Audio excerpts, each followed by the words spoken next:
Welcome back to Dynamics. Okay, so I had to cut off the last video pretty quickly because I thought my guy who was coming to help me out with my backyard was already here. I was mistaken; it was someone else at the door. I may need to stop again when he shows up. But I don't expect the other videos to go nearly as long as that last one. I think part of why this one's going so long is there's so much detail in the Wikipedia post as opposed to what we'll see in the actual platforms for the other three candidates. But yeah, so I'm going to split this one into two videos, and then I will do videos for the other candidates as well. But yeah, let's just continue on down the line and try to wrap this up just as quickly as possible. Okay, so we were on energy. I was finishing up by saying that I think that we should be moving forward with trying to improve technology around nuclear energy. There's no mention of that in Biden's platform, and I do hope to see that in the platforms of the other candidates. Okay, next one, foreign policy.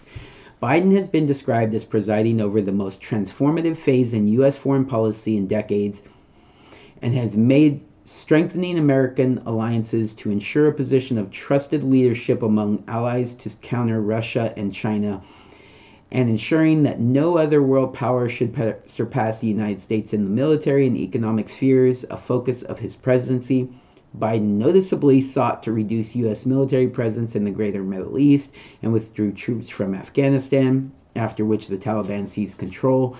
Biden has made strengthening the NATO alliance and preparing the great power competition a cornerstone of his first term in office, and has promised to defend the NATO alliance during his second term, following reported comments that Trump told European Commission President Ursula von der Leyen that America would never come to help you and to support you if Europe was attacked.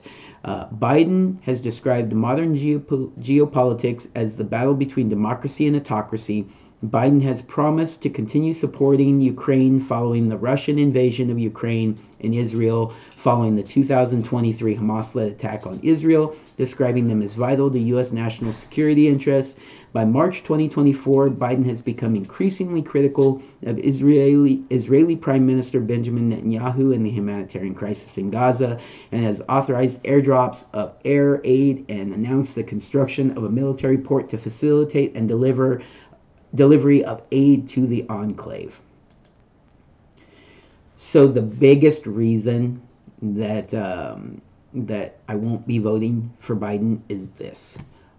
He is the most pro-war candidate that is running, and I do not support that. I am not pro-war. I do not think that that is in the best interest of the United States and of the world. Really, we are seeing the destabilization of the world under Biden's quote-unquote leadership, and this is the biggest issue I see as a voting issue. There's multiple issues that are right up there with it, but honestly, this is one of, if not the biggest, is his inability to lead on the world stage. Again, with the autocracy versus democracy, considering he is the most authoritarian amongst the candidates. Also, he supports authoritarian governments. I know that Ukraine was attacked, and I do not support that. I do not support Russia in any way, but the Ukrainian government is well known for their support of authoritarian, individuals. The government has banned, or not banned, has stopped elections, so they are not having an election during this wartime, right? It's not a good thing. So anyways, basically, let's try to keep it brief. I do not support President Biden, and this platform does not seem to really show us what he has been doing for the last 4 years. All right, moving on. Also, I don't think we should be sending money to both sides of the conflict in Israel. We should be staying out of that as much as possible. As of right now, there is, not really a solution being presented, just, just attacks one way or the other. And so we can't fix that. And throwing money at both sides is not going to fix that. All right, gun violence. Biden has promised to tackle gun violence through enacting universal background checks and increasing scrutiny of sales in gun shows and other unlicensed venues. Biden has also proposed implementing a ban on assault weapons. Biden was previously instrumental in passing the 1994 federal assault weapons ban that expired in 2004 and has spoken of its impacts on the campaign trail. Biden has stated his support of the First Step Act, red flag laws, increased background checks, the ability to bar people from carrying guns in schools, and allowing gun manufacturers to be sued in court. Biden previously announced the formation of the White House Office of Gun Violence Prevention and signed the first major gun control legislation in 30 years through the Bipartisan Safer Communities Act and issued Executive Order 14092 to stiffen background checks, ensure safer firearms storage, and provide additional direction for law enforcement agencies. Basically, Biden is the most anti-Second Amendment presidential candidate of the four candidates. His inability to understand that the Second Amendment is part of the Constitution and is protected it knows no bounds. I can't support a president who doesn't support the Second Amendment. And so when you talk about these things that you want to do, all violations of the Second Amendment, no, I can't support that. All right, moving right along. Immigration. Biden has stated his intention to increase funding and resources for Border Patrol and enforcement, provide a path for people in the United States to apply for legal status and eventually citizenship, and create a smoother and expanded visa process for foreign graduates of American universities. Biden previously introduced the United States Citizenship Act of 2021 on his first day of office that stalled due to Republican opposition. Biden also issued a memorandum to reinstate the DACA program, overturned Trump's travel ban in Executive Order 13780, and reversed Trump's Executive Order 13768 that targeted sanctuary cities in the United States. The Biden administration has undertaken a policy of punishing migrants who enter the country illegally and providing temporary protections to migrants from certain countries such as Venezuela, Ukraine, Nicaragua, Cuba, and Haiti. This has resulted in a total increase in migrants legally arriving at ports of entry and a decrease in migrants attempting to legally cross the border. In February 2024, Biden supported a bipartisan immigration bill to address the Mexico-United States border crisis that included many conservative demands and also unlocked aid to Ukraine and Israel. Trump successfully called on House and Senate Republicans to kill the bill, arguing that it would hurt his and Republicans' re-election campaigns and deny them the ability to run on immigration as an issue. Lies, lies, lies. Biden has since promised to campaign every day on Republicans' refusal to pass the bill, stating that Donald Trump is the only reason the border is not secure. On June 4th, 2024, Biden passed an executive order to shut down the border if illegal crossings reached an average of 2,500 migrants a day in a given week. All of that's lies. Every single part of that. The immigration crisis is not an immigration crisis. It's an illegal immigration crisis, which could be fixed many, many different ways.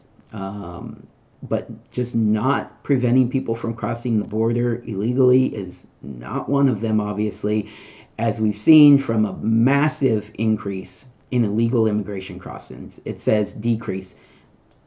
There's no way you can justify that spinning of statistics or facts. There's no way to get there. They have not decreased. They have increased all throughout his presidency to historic levels. And so, no, Biden's policies on immigration have not worked. I do agree that we should have a smoother process for foreign graduates of American universities.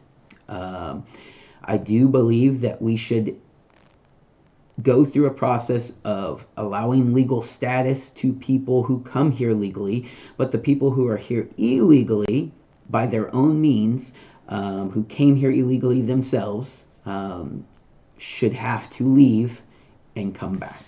That it's just that simple.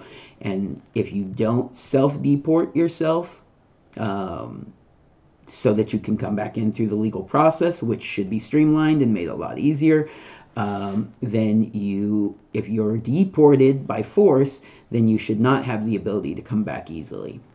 All right. Um, and so streamlining the legal process, not streamlining the process to become citizens. That should still be a process that, we limit the number of people who become citizens, and we limit it based on certain criteria, and we can have those sorts of rules.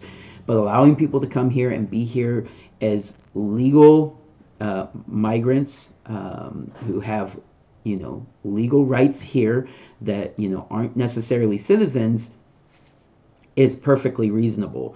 But just to say, well, you got here illegally, you're here, we're just going to make you all legal residents and then make you citizens down the line. No, that's not the way that should work. And the border just needs to be secured. I am a libertarian that does find that position by the Libertarian Party is hard to swallow sometimes. I do want legal immigration to increase. I do want there to be more of a free flow of people coming here legally. But to say that there should be no border or no regulations of who comes into the country is not reasonable to me. And having the security to make sure that if you have a streamlined process to come here legally, and there's security that's making it harder for you to come here illegally, the people that are still coming here illegally, we know those are the bad guys. They're terrorists, they're criminals, drug traffickers, sex traffickers. Those are the bad guys. People coming here to work are not the bad guys. And I am, I definitely support that position. If you're coming here to live, work, make money, take care of your family, you're not a bad guy. And I don't think that you're a bad person. If you're coming here due to legitimate asylum claims, especially if you're coming from Mexico as a Mexican resident and we are the closest country, I honestly, it's a free country though, relatively free, not United States free, but to say that you need asylum from Mexico, I could see maybe needing asylum from the drug cartels. And so, if we would do something on the war on drugs as far as limiting the power of the drug cartels by making a lot of these drugs not illegal, that would help them out as opposed to just having them become asylum seekers. Most of the people who are seeking asylum, though, are not coming to the country that's closest to them that could take them in. And so if they're coming to the United States, then there should be questions on that. Asylum is a tricky subject, though. But as far as most people coming here, most people are just coming here for economic prosperity, right? And so if they're coming here for economic prosperity, they have no intentions of getting on the public dole. They're trying to enrich themselves, take care of their families. You should be able to come here legally. You should be able to work, and that is something that we should allow for. But just saying that anybody should be able to come here and we should, they should automatically be getting all these benefits and putting them up in hotels and, taking care of them, it just is not working and it's hurting Americans. So, okay. Law enforcement. Joe Biden has run on a pro-police message and has explicitly stated his opposition to defund the police movement and Republican calls to defund the FBI. Okay. Biden previously celebrated billions in funds for police departments in 2022 State of the Union address and has provided hundreds of millions since been towards the hiring of additional police officers, school safety efforts, and community policing efforts. Biden has also called on police reform, stating in February 2023, when police officers or police departments violate the public trust, they must be held accountable. During his first term, Biden restricted the transfer of military equipment to police, directed federal law enforcement to restrict chokeholds and no-knock warrants, ordered new use of force standards within the Justice Department, and signed an executive order to create a national database of fired police officers. Biden has repeatedly pushed for community policing and violence intervention efforts and more mental and social services funding. Okay, may come as a shock, but this is probably the platform where I'm going to see more eye to eye with Biden. Okay, not exactly and not completely, and I'm glad that they didn't reference fake statistics about crime going down, because that's definitely not happening. But a lot of this I can see eye to eye with, so let's kind of touch on it. Pro-police message, relatively. He definitely did not support the defund the police movement, so I'll give him that. Has he provided funding? Sure. So I do not disagree that he is relatively pro-police, considering he's a Democrat. Okay. Defund the FBI is a completely different issue that they try to lump in with this defund the police like it's the same thing. It is not. So ridiculous that they're trying to lump that in. So no, I completely disagree with that. I think that we should defund the FBI. I think we should not defund the FBI. We should eliminate the FBI. We should move on. Maybe start a new organization, broken up into, smaller roles, maybe.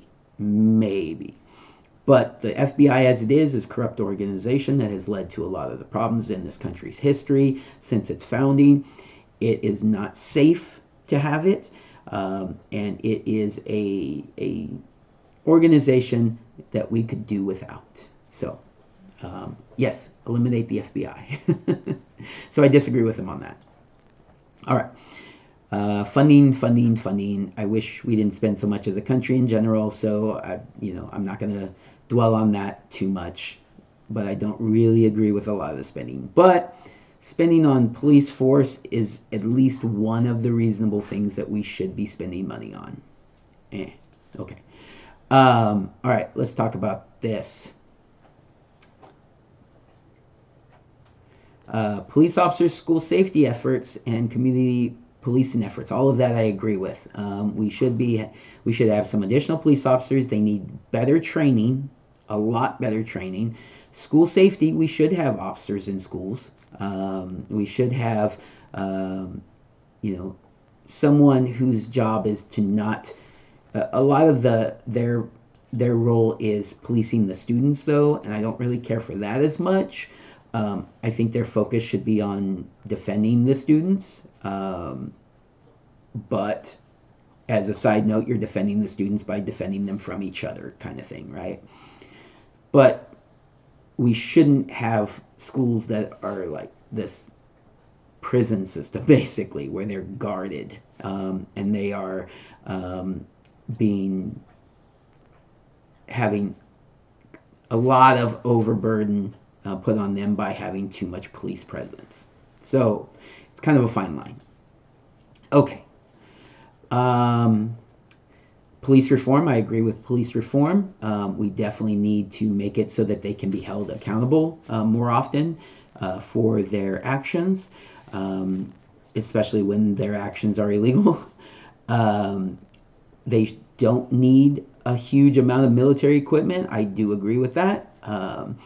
Direct federal law enforcement to restrict chokeholds. I disagree with that. I think chokeholds are one of the best methods of restraining an individual, especially if you are trained on how to do it properly, and not resulting in the death of the individual.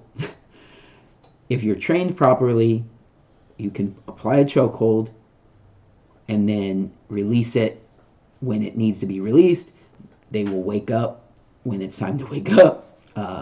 And you can, it kind of like, we watch MMA, we watch mixed martial arts. You can put someone to sleep without killing them. And restraining someone in that method is a lot safer than a lot of the other methods that are used to restrain people. And sometimes you have to restrain people. That is just part of the job. They just need better training. And if they're going to do it, they need to know what they're doing. Yes, better training. But no, chokeholds should be allowed. No knock warrants, I agree with that. No knock warrants are dangerous. And I'm not sure how you fix the problem, because I get why you do no knock warrants, but they seem to be, and I could be not seeing the bigger picture here, but they seem to be becoming more of a problem than a solution. No knock warrants have led to a lot of officer involved casualties that probably didn't need to happen. Order of new use of force standards. I think that chokeholds should be a part of that. I think that you should see that more than, honestly, tasers don't seem to work as well. And, maybe we need to move on from the whole taser thing to a certain degree, but having tasers as part of the part of the bag of tricks is an option. They should just not use it unless it's absolutely necessary to keep distance from somebody, because a chokehold requires to be in close. All right. Create a national database of fired police officers. I would be okay with that. And community policing, I'm all for that, but for some reason, if someone does it that has a different political persuasion than you seem to think that, or many seem to think that they should be going to jail for being murderers, like Kyle Rittenhouse. All right. Biden pushed violence intervention efforts, more mental and social service funding. I agree with that. The government is not the best at these things, but we need more help for our mentally unstable, and we need to protect them so that they do not become victims of violence, either from their community or from the police force. All right, so relatively speaking, for Biden, not terrible. But crime has been increasing. Don't let them tell you with their fake statistics that they have not. Their statistics, they fake. All right. LGBT civil and voting rights. Okay, Biden has stated he supports protecting the LGBT community and supports access to gender-affirming care. Biden previously passed the Respect for Marriage Act, which protected same-sex and interracial marriages in the United States, after concurring opinion from Justice Clarence Thomas in Dobbs versus Jackson Women's Health Organization that suggested the court should revisit Obergel and Hodges. Biden previously attempted to pass the George Floyd Justice and Policing Act in response to the George Floyd protests. Okay, I was wondering why this was here. That ultimately failed after talks with Republican senators broke down, resulting in Biden's passage of Executive Order 14074. Biden also passed the Emmett Till Anti-Lynching Act to officially make lynching a federal hate crime. Biden passed Executive Order 14019 to protect voting rights following Republicans' efforts to restrict voting following the 2020 presidential election, and attempted to pass the For the People Act to reduce the influence of money in politics, ban partisanship, gerrymandering, and create new federal ethics rules for office holders that ultimately failed over opposition from Republican senators. Oh boy. All right, where do we start?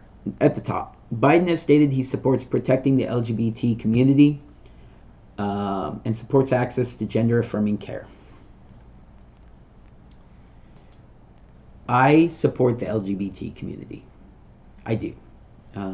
Some people seem to think I don't in comments from previous videos, but I do support the LGBT community. I don't think that they are in as much danger as apparently other commenters do. I do not believe that they are, having their rights violated on the levels that they, some would like to claim. So, that's where people think that I'm not supportive. I am supportive. Gender affirming care. Gender affirming care is something that if an adult is having an issue with their gender identity, I don't see any problem with someone making that choice for themselves to go through some sort of process. I think that that is not scientifically sound, but if that's their choice, it's probably a bad idea in a lot of cases, but it's their choice, and I think it should be their choice. What we have a problem with is when it is applied to children, especially if it is in opposition to the parent's role in parenting. So if the government is coming in and taking children out of parents' homes to force these actions, I am 100% opposed to that. So it's not just gender affirming care as a flat issue. There are many facets to this. Okay. But moving on. The Respect for Marriage Act, making same-sex marriage legal across the United States. I did not support this, and I will freely admit that. I thought, one, marriage shouldn't be a government issue at all. Government shouldn't be involved in marriage. If it was going to be involved in marriage, it should be at the state level, not a federal mandate. And so that was my position. The reason why I opposed it being federally recognized is I didn't want that used as a cudgel to bash churches who do not recognize same-sex marriage. And so I will say this, there have been instances, but the vast majority seems to be safe. It seems to be not something that, that I was worried about happening. It doesn't seem to be happening very often. It shouldn't happen at all. Churches have the right to decide how marriage is defined in their church. But as far as the government's concerned, the government recognizes all of it. My position was always that I believed that everybody should have the same rights. That doesn't mean it needs to be called the same thing. Equal protections is fine. But the best solution would have been to just get government out of marriage altogether, and then we could have had a situation where, you can enter into a civil contract, a civil partnership, whatever you want to call it, civil union, and that's for hetero and homosexual marriages. But all types of marriages could be had under that method, right? So, having that method instead of calling it marriage and getting the complicated cultural issues involved and getting churches dragged into it was what I thought was the best solution. But where we stand right now, I am fine with it. I do not think that things need to change. And as long as it's not used to attack churches, I'm okay with where we are right now. All right.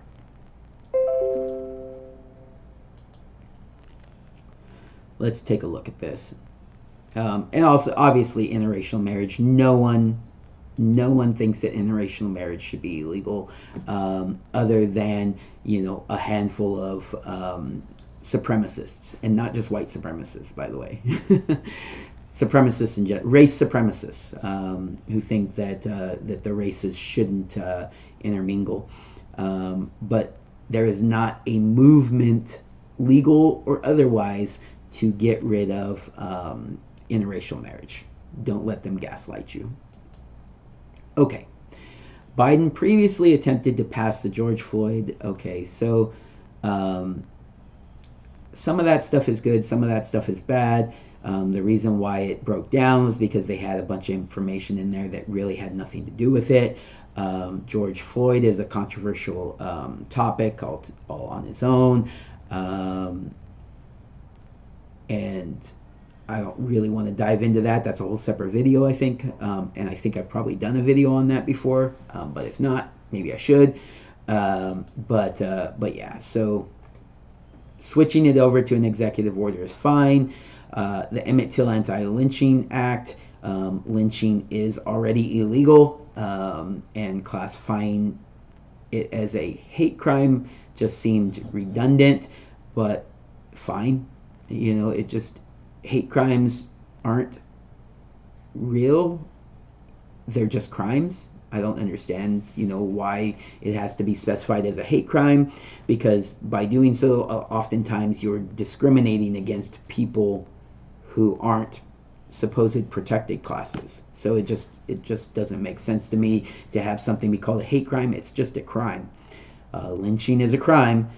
It hasn't been a problem in decades, and not to diminish when it was a problem, because it was, and I am glad it's a crime.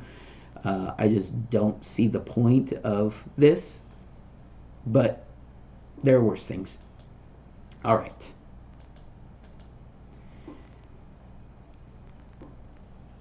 Biden passed the executive order for the people, influence of money, ban partisan gerrymandering.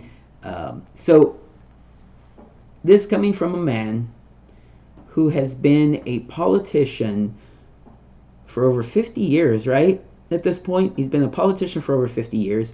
He's a multi-millionaire based on being a politician. So money in politics, yeah, I'd say you've benefited from that. And not to mention the stuff that, you know, they really need to like investigate and prosecute him on, as far as taking money from foreign governments and having his son take money from foreign governments and giving him a percentage and all those things. So money in politics, yeah, maybe leave that to the poor politicians, relatively poor politicians, because none of them are really poor. All right. Okay. And then gerrymandering is an issue for both of the major parties. I don't think he has his hands clean when it comes to that either. So, all right. And then federal ethics for office holders that ultimately failed. Well, so the ethics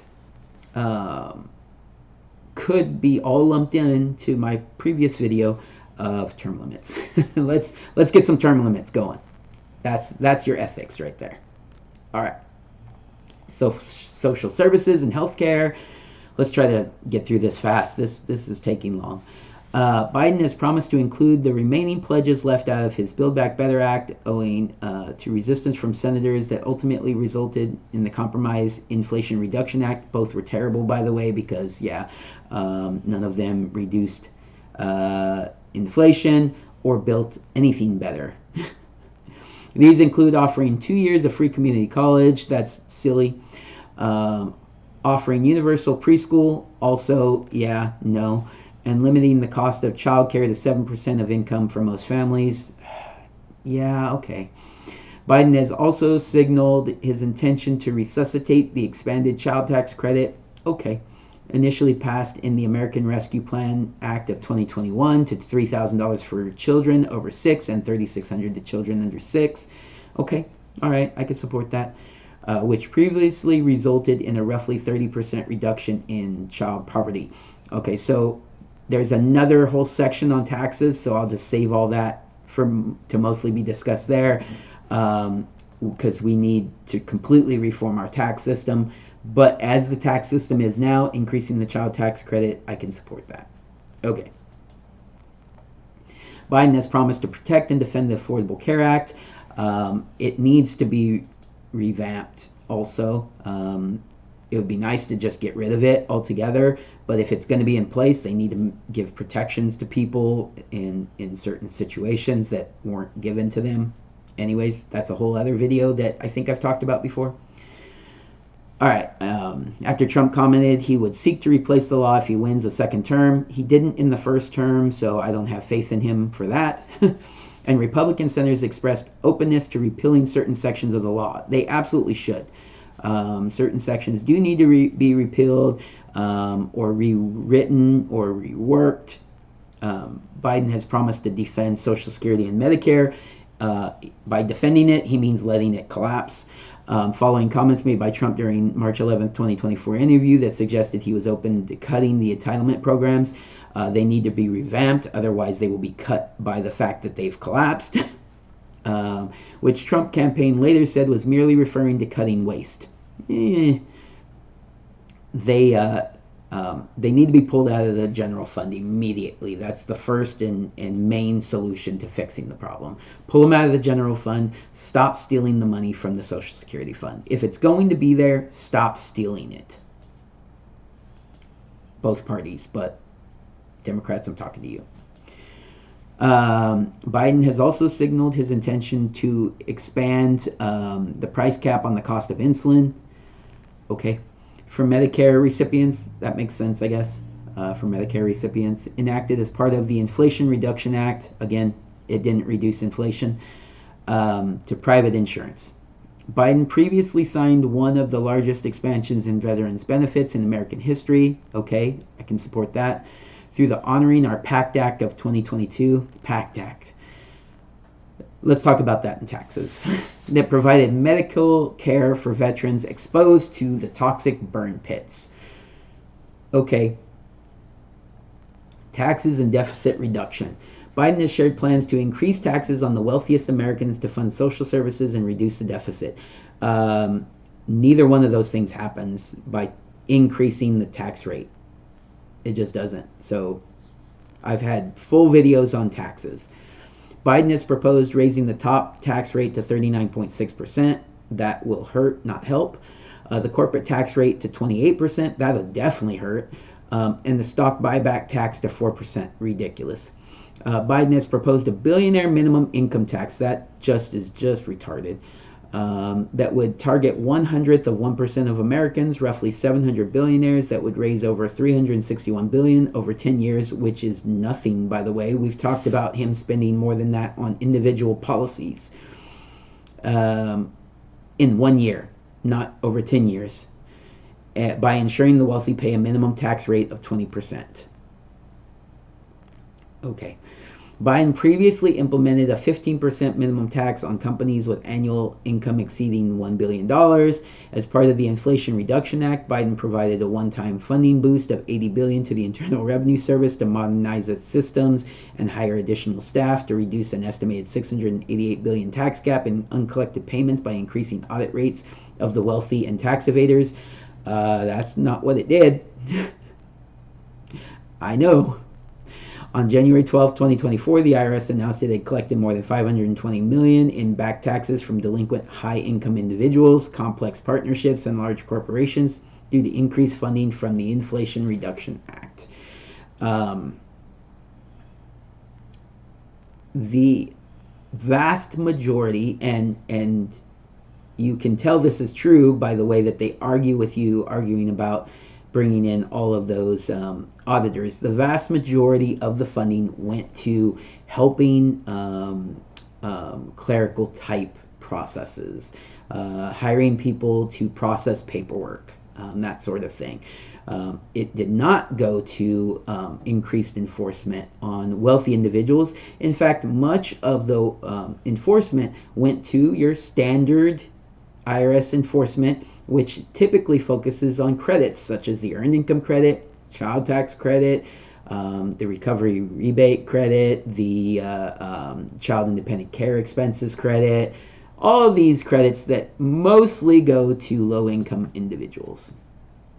That's where most of the funding went, and they admit that by saying that the hiring or the funding did not go to hire